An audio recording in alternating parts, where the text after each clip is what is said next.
Today we're going to deal with dividing polynomials, and there are two ways to do it. There's kind of a difficult way that always works, and then an easy way that works some of the time. And the honors kids do both, but you guys are only going to deal with the easy way.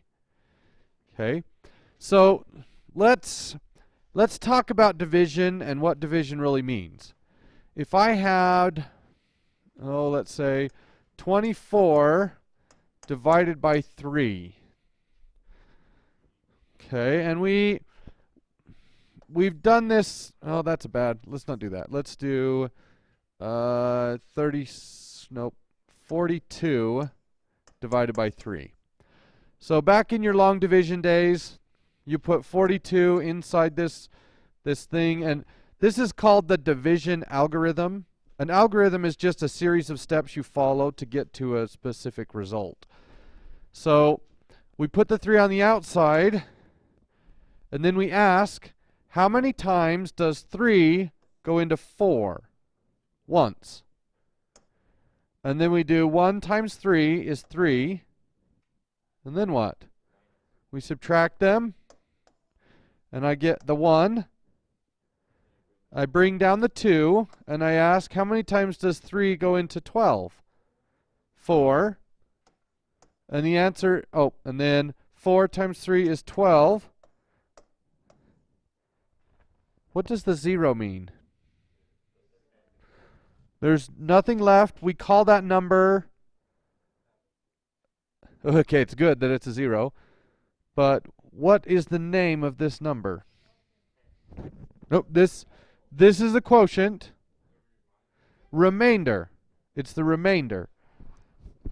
Okay. Well, when does the remainder come into play? So let's do something like, let's do 45 divided by 4.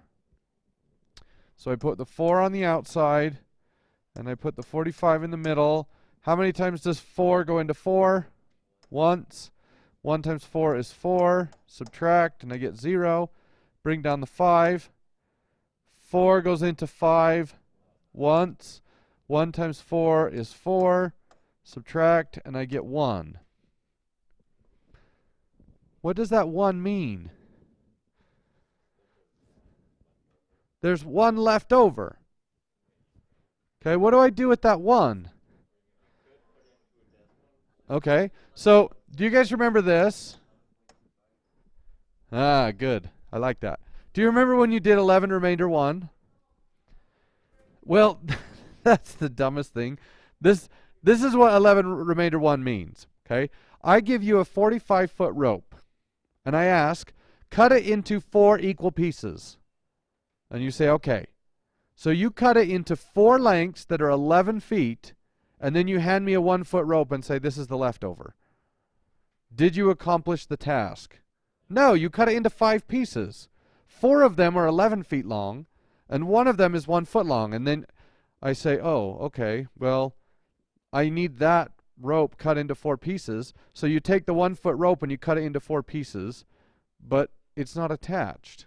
Do you see the problem with the remainders? In the real world, they don't make a lot of sense. Okay?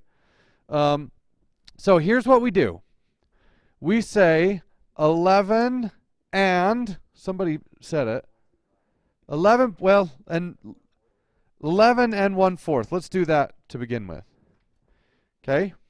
What does that mean in the rope story?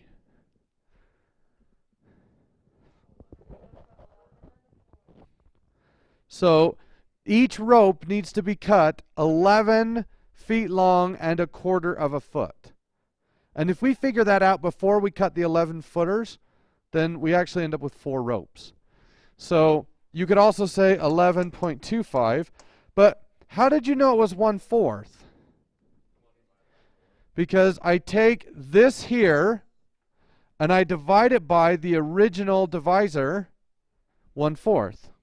Now, we never write it this way, but 11 and 1/4 is really just 11 plus 1/4. Would you guys agree? And that's going to come into play here in a little bit. Okay. So, that is the division algorithm. You guys call it long division. We are going to divide polynomials, and there is an algorithm we can follow to divide polynomials, and it doesn't really look a lot like this. So, let's say I had x to the fourth minus 6x to the third plus 2x squared plus 2x plus 1. And I want to divide that by x minus 1.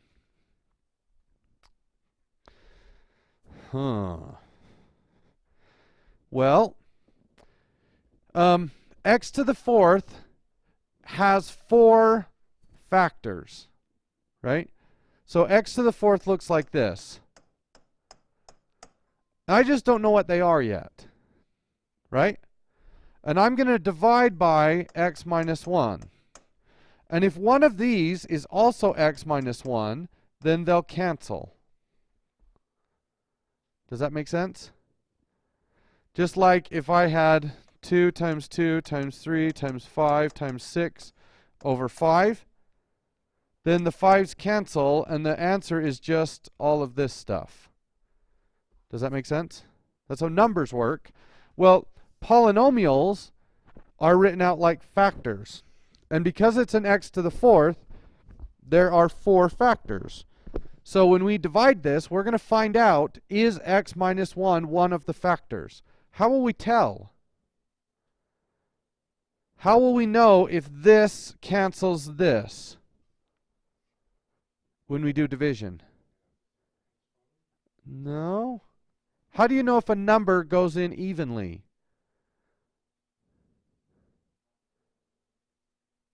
Well, if you look at your answer, how can you tell?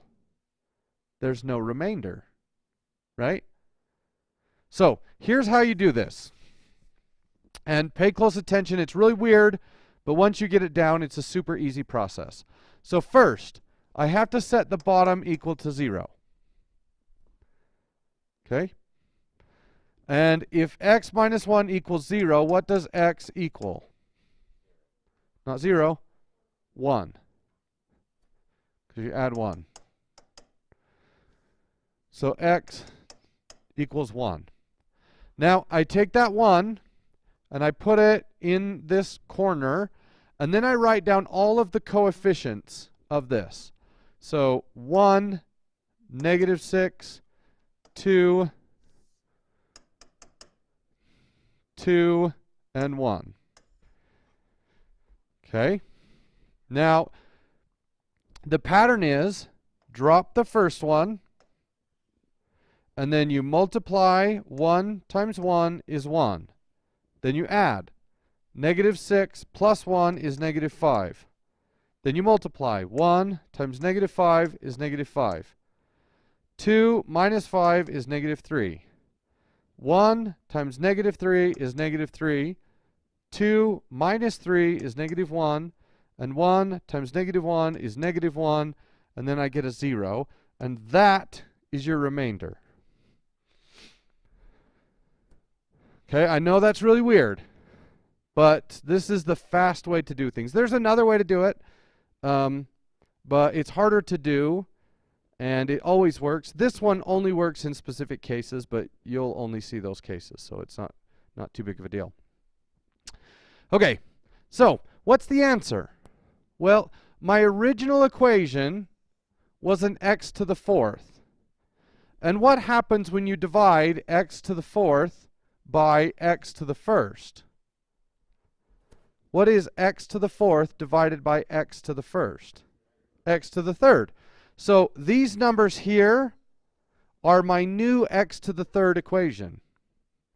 So 1 x to the third minus 5x squared minus 3x minus 1.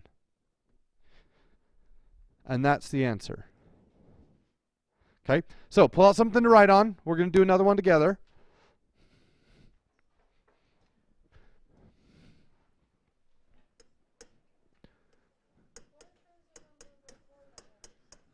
Yeah, that's don't worry about that yet. I haven't showed you. Cuz it's kind of the same thing, but there's a trick. Well, there are a couple tricks.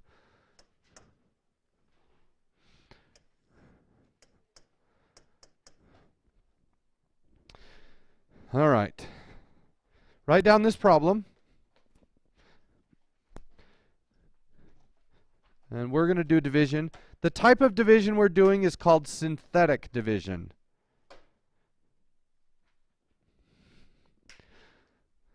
So, our first step is to write equals 0. What x value makes the bottom equal 0? -2. So x equals -2. Now we put -2 in the corner, and then we write out all of the coefficients of this polynomial. So 1, -6, 2, and -3.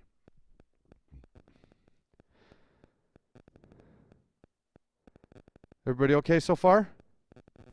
So we draw the line, and the pattern is drop the 1, -2 times 1 is -2. -6 minus 2 is -8. -2 times -8 is 16. Wow, this is going to get big. Sorry. 2 times 16 plus 16 is 18. -2 times -18 is -36. And I end up with -39. Did that go in evenly? No. So, what is my answer?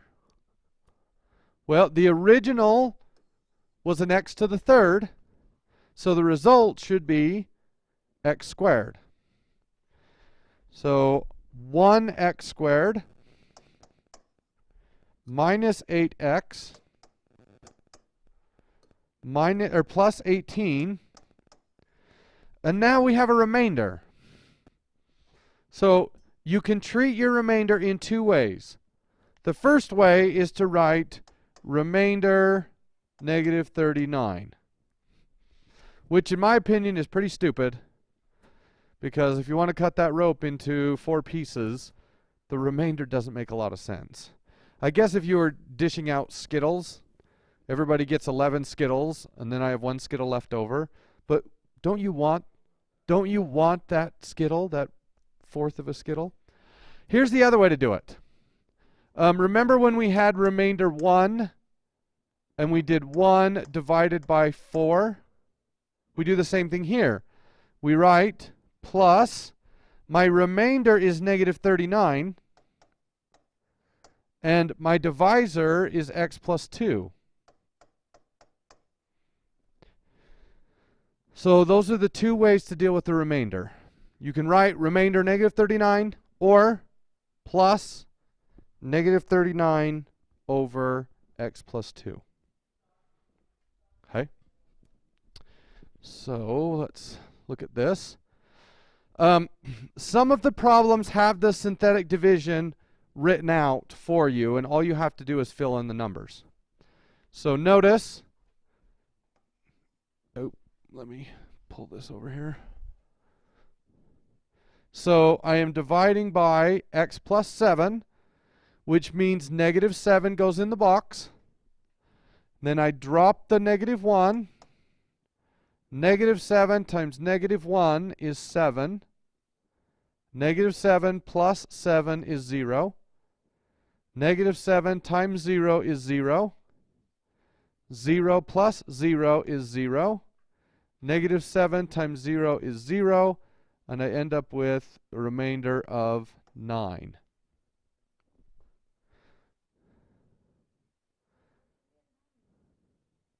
Nine plus 0 is 9. Okay, so my equation right here would be -1x to the second, and then it's plus 0x plus 0, but I don't need to write those. And then plus my remainder is 9 over x plus 7. So negative x squared plus 9 over x plus 7. Okay? In other problems, it's not going to set it up for you. Okay, so let's not do number 2. Let's do number 1. So I write out 5, 29, 22. What number goes in the corner? Negative 5. Drop the 5. Negative 5 times 5 is 25. Negative. 29 minus 25 is 4.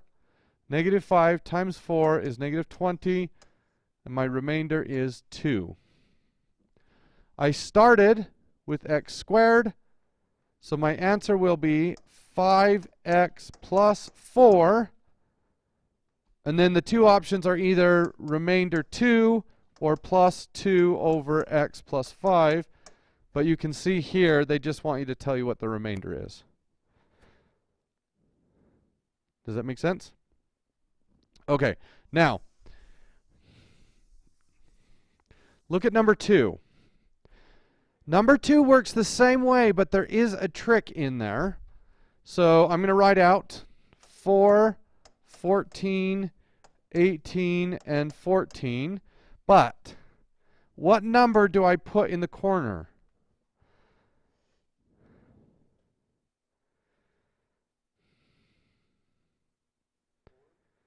Not 4. I have to set this equal to 0. How do I solve 2x plus 1 equals 0? Subtract 1 and divide 2, and I get negative 1/2. Does everybody understand that? Okay, that's not the tricky part. So, we do the pattern. Drop the 4. What is negative 1/2 of 4? Negative 2, which gives me 12. What is negative 1/2 of 12? Negative 6, which gives me 12. What is negative 1/2 of 12?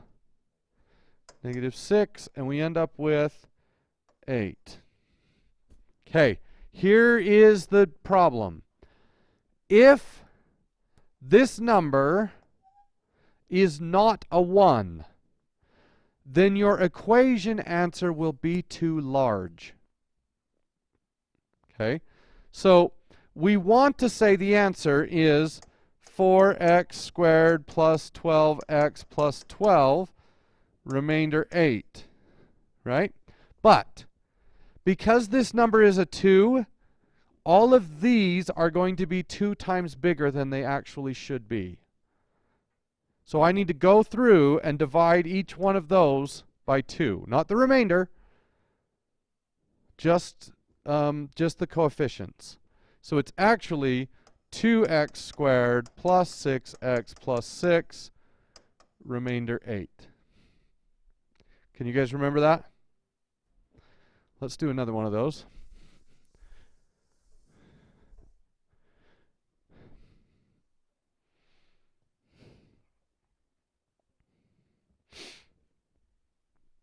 Okay. So I write out 12, 7, 10, 7. What number goes in the corner? So I set this equal to 0. I subtract 1 and divide by 3, and I get negative 1/3. All right. Drop the 12. Negative 1/3 times 12 is negative 4. 7 minus 4 is 3. Negative 1/3 of 3 is negative 1. And that gives me 9. Negative 1/3 times 9 is negative 3. And I get a 4.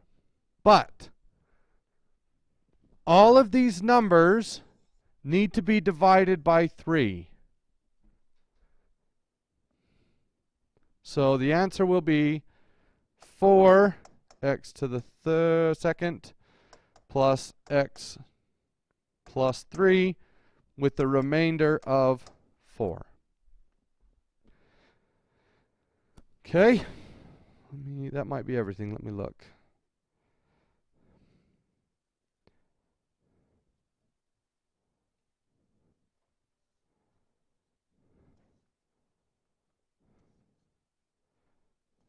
That looks like that's it for today.